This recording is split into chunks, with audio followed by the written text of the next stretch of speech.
So in this video, we're going to look at the sign diagrams for rational functions. So functions that have a function divided by another function, just to make things a little bit more complicated. So once again, we're going to start off with our first step of just drawing our horizontal line. Now in this case, we're actually looking for two different types of critical values here. We talked in that last video about looking for when f of x is equal to 0. We want all of the x values where that is possible. What we also would like to know is when f of x is undefined. Now, quick reminder, when a function is undefined, that means that we are dividing by 0, which is not possible and is undefined. So you might be able to see in this function here that we've got x plus 2 divided by x take 1.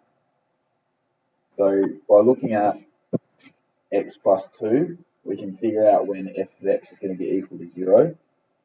And by looking at x take 1, we can figure out when f of x is undefined. So looking at the top, the numerator, if x is equal to -2, then f of x will be equal to 0. We can put that in there. Looking at the denominator, when x is equal to 1, f of x will be undefined. So in this case, we don't just do a straight little line here, we actually do a dotted line, which represents an asymptote. We say that is there. Now we're doing the same process that we did before. We're going to look at points to the left and right of these critical points. So first of all, we're going to say f of -3, which is -3 plus 2 divided by -3 take 1. That's going to give us -1 over -4, which is 1 over 4, and that is positive. So I've got a positive on the left-hand side of my critical point of -2. Let's look in between -2 and 1, and let's just say f of 0. Once again, just choose numbers that you find the easiest to sub in, because we don't want to make any more work for ourselves. So f of 0 is just 2 divided by -1, which is -2. And that is a negative, so it's below. Then we have got, finally, let's look at f of 2. So f of 2 is 2 plus 2 divided by 2 take 1. 4 divided by 1, which is 4. And again, that is a positive. So we've got our sign diagram for this.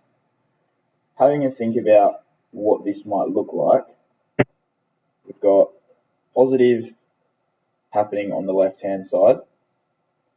So we're going to be starting above the x-axis.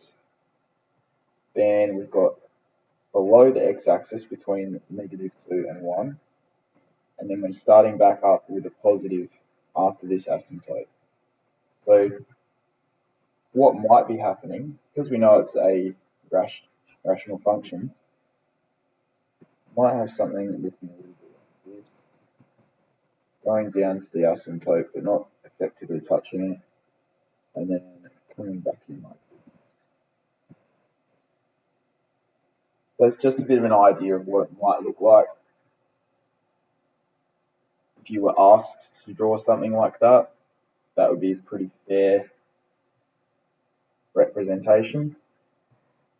Let's look at one that's a little bit harder, but we're using all the same principles. Draw a sign diagram for this function here. Let's draw out our horizontal line.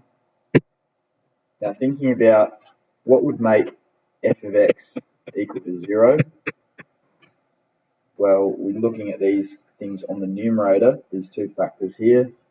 So x plus 2 would have to equal 0, or x take 1 would have to equal 0. So that is going to give us two critical points, which are x is equal to -2 and x is equal to 1. Let's draw those in.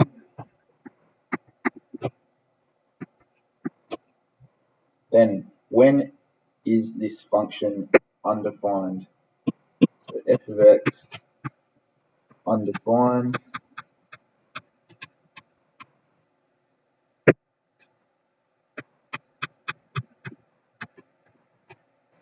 well, it's undefined when the denominator is equal to 0, which means that when 3 take x is equal to 0, therefore when x is equal to 3, f of x is undefined. Bigger, drawing my asymptote. So we've got we've got 1, 2, 3, 4 different things that we need to calculate. So let's get started on that. Let's go f of negative 3, which is equal to negative 3 plus 2 times negative 3 take 1 all over 3 take negative 3.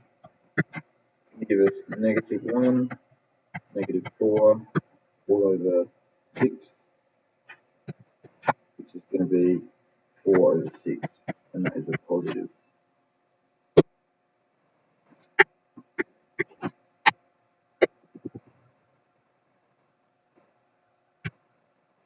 Put that across. Alrighty. Let's go between negative 2 and 1. So let's say f of 0, that's going to be equal to 2, negative 1 times 3. So we've got negative 2 on 3, that is a negative, so we have a negative here. Third one, let's look at f of 2,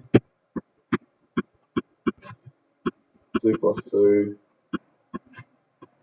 2 take 1, 3 take 2, which is equal to 4, 1, 1.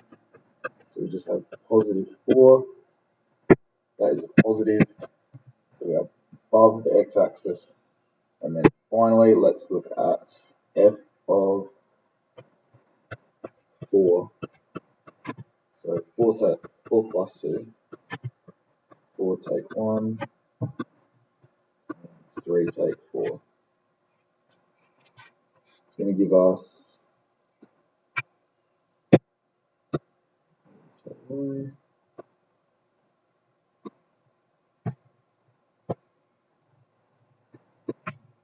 6 times by 3 divided by negative 1. So we get negative 18. So again, we've got a negative. Now this one's going to be a difficult one to sort of visualize because we've got a fair bit going on. But we know that we've got this positive and negative around the asymptote. So generally, we can start off by drawing the negative. Probably going to look a bit like this.